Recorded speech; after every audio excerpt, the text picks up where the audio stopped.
lumuhod at sumamba sa gintong rebultong ipinagawa ni Haring Nebukadnesar! Nanginginig ang tuhod ko, Sadrach.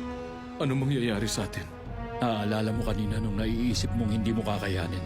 At sabi ko sasamahan tayo ng Diyos sa oras na yon. Oo. Kasama natin siya ngayon. Oo.